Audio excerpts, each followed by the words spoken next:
एक दौर था जब ब्रिटेन को सुपर पावर कहा जाता था, लेकिन आज हकीकत यह है कि उसी ब्रिटेन में लोग ये सवाल पूछ रहे हैं, क्या हमारे ही देश में तख्ता पलट शुरू हो चुका है? यही है इस वीडियो का असली मकसद।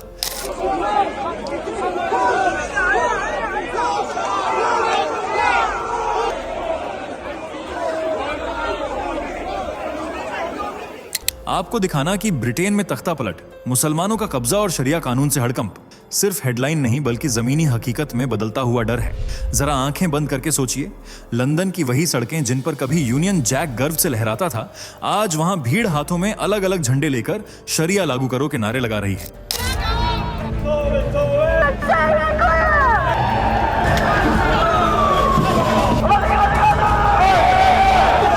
संसद के बाहर 10 लाख लोगों का सैलाब, पुलिस की बैरिकेड तोड़ते हुए गूंजता हुआ शोर, ब्रिटेन फॉर द ब्रिटिश। अब सवाल यह है, ये भीड़ अचानक क्यों फटी? क्या सच में ब्रिटेन की पहचान खतरे में है? और सबसे बड़ा सवाल,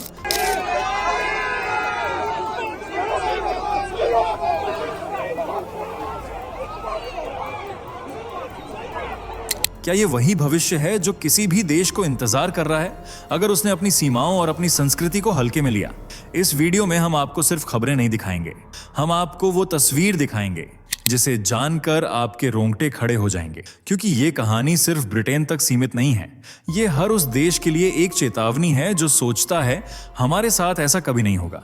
तो अगर आप जानना चाहते हैं कि ब्रिटेन में तख्ता पलट के पीछे असली वजह क्या है और ये आग भारत तक कैसे पहुंच सकती है, तो इस वीडियो को अंत तक जरूर देखिए, क्योंकि अगर आपने इसे मिस किया तो आप आने वाले कल की सबसे बड़ी चेतावनी को खो देंगे।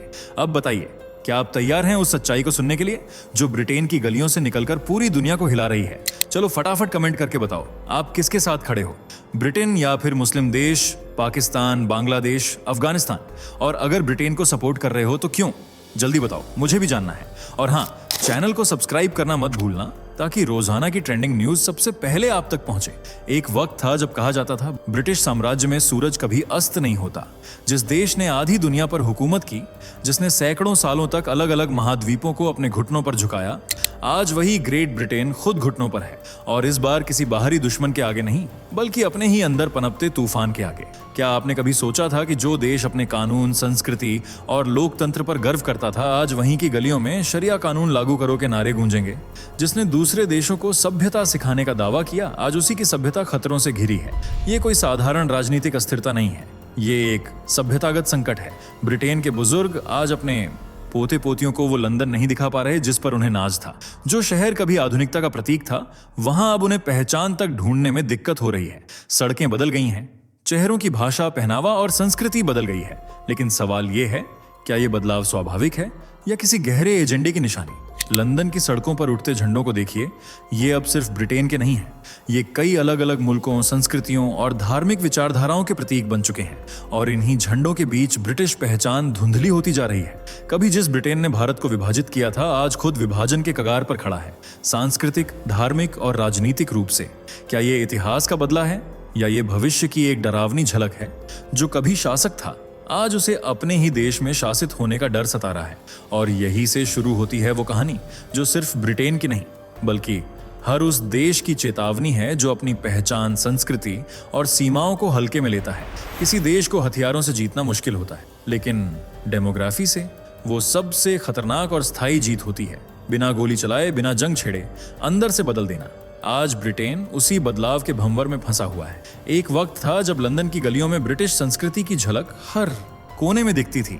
चर्च की घंटियों की आवाज, पारंपरिक दुकानों की खुशबू और अंग्रेजियत की साफ छाप। लेकिन अब टावर हैमलेट्स, न्यूहैम, रेडब्रिज, वॉल्थम फॉरेस्ट जैसे इलाके पूरी तरह से बदल चुके हैं। आइए आंकड़ों से समझते हैं। 2001 में ब्रिटेन में मुस्लिम आबादी थी 16 लाख, यानी कुल जनसंख्या का लगभग 3%। 2021 तक यह बढ़कर 40 लाख के करीब हो गई, यानी लगभग 5%।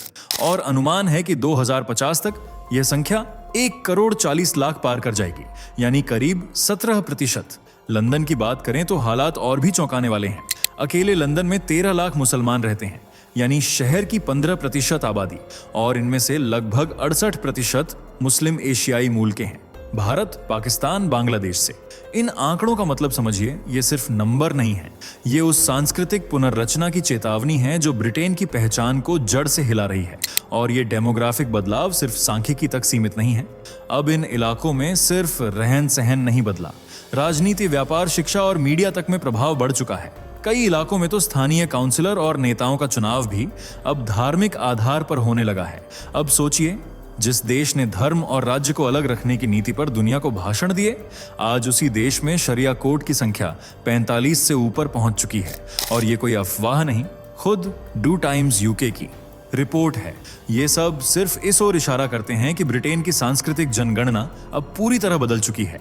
2075 तक एक और आंकड़ा चौंकाता है, ब्रिटेन के मूल निवासी सिर्फ 44% रह जाएंगे और इस सदी के अंत तक वो आंकड़ा 33% तक गिरने का अनुमान है।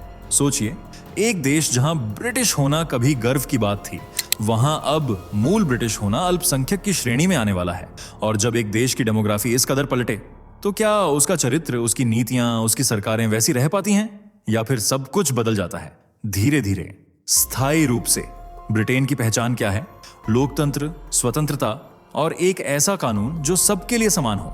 लेकिन अब उसी ब्रिटेन में एक पैरेलल लीगल सिस्टम उभर रहा है और उसका नाम है शरिया कानून। शायद आपको यकीन न हो, लेकिन ब्रिटेन में 85 से ज्यादा शरिया अदालतें सक्रिय रूप से काम कर रही हैं। इनका कोई आधिकारिक दर्जा नहीं है, लेकिन हकीकत यह है कि आज कई मुस्लिम समुदायों में विवाह, तलाक, संपत्ति विवाद और यहां तक कि घरेलू हिंसा जैसे मुद्दों का निपटारा ब्रिटिश कोर्ट नहीं, बल्कि शरिया पैनल कर रहे हैं।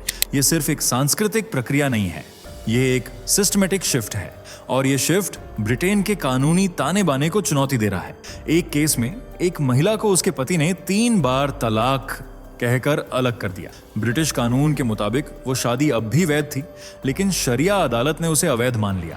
एक और केस में एक मुस्लिम महिला को घरेलू हिंसा के बावजूद शरिया पैनल ने सब्र करने की सलाह दी और पुलिस में शिकायत करने से मना कर दिया। अब सोचिए, जहां एक ओर ब्रिटेन के संविधान में महिलाओं को बराबरी का हक है, वहीं दूसरी ओर एक समानांतर व्यवस्था उन्हें चुप रहने को कह रही है। क्या ये दोहरी प्रणाली ब्रिटेन की मूल न्याय व्यवस्था पर हमला नहीं है? और सवाल ये नहीं कि ये अदालतें किस धर्म से जुड़ी हैं, सवाल ये है कि क्या किसी भी लोकतांत्रिक देश में एक से ज्यादा कानून मान्य होने चाहिए? आज ये सिर्फ सामाजिक समझौते के रूप में काम कर रही हैं, कल ये न्यायिक दबाव बन जाएंगी। और फिर क्या एक दिन ऐसा आएगा जब ब्रिटेन के कुछ इलाके शरिया जोन घोषित कर दिए जाएंगे, जहां ब्रिटिश कानून का कोई मतलब ही न रह जाए? कई लोग ये आशंका जता चुके हैं और ये आशंका अब सिर्फ थ्योरी नहीं, ग्राउंड रियलिटी बनती जा रही है। जब कानून दो हों तो न्याय कैसा होगा? ब्रिटेन अब इसी सवाल से जूझ रहा है और जवाब कहीं दिखाई नहीं दे रहा। 13 सितंबर की सुबह लंदन की सड़कों पर कुछ अलग ही खामोशी थी, लेकिन दोपहर होते होते ये खामोशी एक भयानक गरज में बदल गई। Westminster bridge, Trafalgar square, Hyde Park कोने, हर जगह लोगों का जन सैलाब उमड़ पड़ा। हाथों में यूनियन जैक के झंडे, सीने में गुस्सा और गले से निकलती एक ही आवाज, ब्रिटेन को वापस दो। ये कोई आम प्रदर्शन नहीं था, ये एक चेतावनी थी सिस्टम को, सरकार को और उन ताकतों को जो ब्रिटेन की पहचान को मिटा देना चाहती है। लगभग 10 लाख लोग सड़कों पर उतरे। ये वो लोग थे जो अब तक चुप थे, जो घरों में बैठकर बस तमाशा देख रहे थे, लेकिन अब उनका सब्र टूट चुका था। प्रदर्शन की शुरुआत उन होटलों के बाहर हुई जहां सरकार शरणार्थियों को ठहराती है। स्लोगन गूंजे, no more silence, this is our island, deport the invaders, we will not surrender our home. कुछ ही घंटों में यह आंदोलन अविस्मरणीय विद्रोह में बदल गया। आंखों के सामने पुलिस और प्रदर्शनकारियों की झड़प हुई। 26 पुलिसकर्मी घायल हुए, दर्जनों प्रदर्शनकारी गिरफ्तार। लेकिन ये चोटें किसी को रोक नहीं पाई। भीड़ और भी उग्र होती चली गई। ब्रिटिश झंडे के साथ साथ बैनरों पर साफ लिखा था, ब्रिटेन फॉर द ब्रिटिश। और इस पूरे जनांदोलन की अगुवाई कर रहे थे टॉमी रॉबिन्सन जैसे दक्षिणपंथी नेता। उन्होंने मंच से कहा, अगर अब नहीं बोले तो आने वाले वक्त में हमारे बच्चों को ब्रिटेन का इतिहास किताबों में पढ़ना पड़ेगा, क्योंकि हकीकत में वो देश रहेगा ही नहीं। सिर्फ रॉबिन्सन ही नहीं, जब एलन मस्क ने इस आंदोलन का समर्थन किया और ट्वीट किया, फाइट और die, Europe has no other option now, तो प्रदर्शन की आग सोशल मीडिया से होते हुए अंतर्राष्ट्रीय बहस का मुद्दा बन गई। ये विद्रोह सिर्फ एक विरोध नहीं था, ये था सत्ता के खिलाफ सीधा ललकार। ब्रिटेन का साइलेंट मेजॉरिटी अब साइलेंट नहीं रहा, और जब कोई राष्ट्र अपने अस्तित्व के लिए सड़कों पर उतरता है तो समझ लीजिए वक्त की रेत हाथ से फिसल रही है। जब जनता सड़कों पर उतरती है तो सिर्फ नारे नहीं लगते, सत्ता की नींव हिलती है। ब्रिटेन में अब यही हो रहा है। जिस लेबर पार्टी को कभी मजदूरों की आवाज माना जाता था, सब आज वही पार्टी प्रवासी समर्थक टैग से जूझ रही है। प्रधानमंत्री कीर स्टारमर, जो खुद को एक प्रगतिशील नेता के रूप में पेश करते हैं, अब आम ब्रिटिश नागरिकों के लिए एक कटे हुए तटबंध की तरह दिख रहे हैं, जिससे पहचान, संस्कृति और सुरक्षा बहकर जा रही है। लोग पूछ रहे हैं, क्या हमारा प्रधानमंत्री हमारी बात सुन रहा है या सिर्फ वोट बैंक की राजनीति चल रही है? 13 सितंबर के विरोध में कीर स्टारमर के खिलाफ जमकर नारे लगे, ट्रेटर पीएम, रिजाइन नाउ, और सबसे गूंजता हुआ नारा, बसे इनफ इज इनफ। ऐसे में दक्षिणपंथी दलों को जबरदस्त समर्थन मिलने लगा है। ब्रिटेन फर्स्ट, रिफॉर्म यूके और दूसरे राष्ट्रवादी समूहों ने जनता की नाराजगी को एक राजनीतिक आंदोलन में बदल दिया है। और इस पूरे सियासी भूचाल में एक नाम सबसे ज्यादा चर्चा में रहा, एलन मस्क। जब मस्क ने खुले तौर पर ट्वीट किया, either fight on a die, Europe has no other choice, तो पूरी दुनिया का ध्यान ब्रिटेन की ओर मुड़ गया। उनका यह बयान न सिर्फ प्रदर्शनकारियों को बल दे गया, बल्कि यह भी दिखा गया कि अब दुनिया के सबसे प्रभावशाली लोग भी ब्रिटिश सत्ता पर सवाल उठा रहे हैं। अब बड़ा सवाल यह है, क्या यह आक्रोश सिर्फ सड़कों तक सीमित रहेगा या फिर अगला आम चुनाव ब्रिटेन के इतिहास का सबसे बड़ा राजनीतिक तख्तापलट बन जाएगा? बढ़ती महंगाई, बेरोजगारी और असुरक्षा के माहौल में अगर यही ट्रेंड जारी रहा तो सत्ता बदलना अब सिर्फ संभावना नहीं, अनिवार्यता बन सकती है। क्योंकि जब सरकार जनता की आवाज दबाती है तो फिर जनता सरकार बदल देती है। ब्रिटेन की गलती सिर्फ उसकी नहीं है, ये गलती हर उस देश के लिए एक खामोश चेतावनी है जो अपनी सीमाओं को लेकर लापरवाह है और अपनी जनसंख्या के संतुलन को सांप्रदायिक मुद्दा समझकर नजरअंदाज करता है। अब जरा भारत की तस्वीर देखिए। बंगाल, असम, केरल, झारखंड, बिहार, ये सिर्फ राज्य नहीं है, ये डेमोग्राफिक टाइम बॉम्ब बनते जा रहे हैं। बांग्लादेशी घुसपैठियों की संख्या अब लाखों में है। सीमावर्ती जिलों में कुछ इलाकों में हिंदू आबादी 20% से भी कम रह गई है और कई जगहों पर तो शुक्रवार को छुट्टी, मंदिरों पर प्रतिबंध और हिंदू त्योहारों का विरोध अब आम बात हो गई है। ये सब धीरे धीरे होता है, लेकिन जब असर दिखता है तब बहुत देर हो चुकी होती है। ब्रिटेन में आज जो हो रहा है, अगर भारत ने नहीं सीखा तो वही तस्वीर कल यहाँ की भी हो सकती है। क्या हम भी चाहेंगे कि एक दिन कोई विदेशी ताकत हमारे ही देश में शरिया कोर्ट जैसी संस्थाएं चलाए? क्या हम भी इस खतरे को नजरअंदाज कर देंगे सिर्फ इसलिए कि हमें सेक्युलर कहलाने की आदत हो चुकी है? याद रखिए, भारत दुनिया का सबसे बड़ा लोकतंत्र है, लेकिन 2050 तक एक और टैग लगने वाला है, दुनिया का सबसे बड़ा मुस्लिम देश। स्रोत, प्यू रिसर्च। अब ये आंकड़े गर्व की बात हैं या चिंता की, ये फैसला हमें करना है। ब्रिटेन में लोग देर से जागे, भारत को देर नहीं करनी चाहिए। प्रधानमंत्री मोदी ने जब यह कहा कि घुसपैठिए देश के लिए सबसे बड़ा खतरा है, तो कुछ नेताओं ने इसका मजाक उड़ाया। लेकिन आज जब ब्रिटेन जल रहा है, तब हमें समझना चाहिए कि चेतावनी को नजरअंदाज करना कभी कभी आत्मघात होता है। ये समय है जागरूक रहने का, संविधान और संस्कृति की रक्षा करने का, और ये तय करने का कि हम भारत को भारत ही रहने देंगे या कुछ और बनने देंगे। अब समय सोचने का नहीं है, अब समय जागने का है। ब्रिटेन की सड़कों पर 10 लाख लोगों की दहाड़ सिर्फ उनके देश के लिए नहीं थी, वो आवाज थी हर उस देश के लिए जो अपनी पहचान को बचाना चाहता है। आज जो ब्रिटेन में हो रहा है, कल वो भारत में हो सकता है। अगर हम चुप रहे, अगर हमने अनदेखा किया, अगर हमने सोचा कि ये हमारे साथ नहीं होगा। लेकिन इतिहास यही सिखाता है, जो लड़ते नहीं वो मिट जाते हैं। इसलिए अब वक्त है सवाल उठाने का, नेताओं से जवाब मांगने का, अपने हक के लिए आवाज बुलंद करने का। आपका एक वोट, एक पोस्ट, एक शेयर किसी को जागरूक कर सकता है, और एक खामोशी, एक अनदेखी हमें अंधेरे में धकेल सकती है। ये लड़ाई तलवारों से नहीं है, ये लड़ाई चेतना से है। आपका देश आपका घर है, और घर की हिफाजत मेहमानों से नहीं, परिवार से होती है।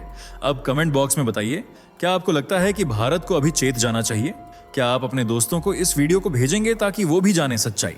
याद रखिए, या तो आप लड़ेंगे या फिर सब कुछ गंवाएंगे, फैसला आपका है।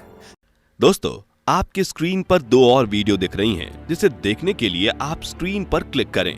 दोनों देखिएगा, बहुत अच्छी वीडियो बनी है।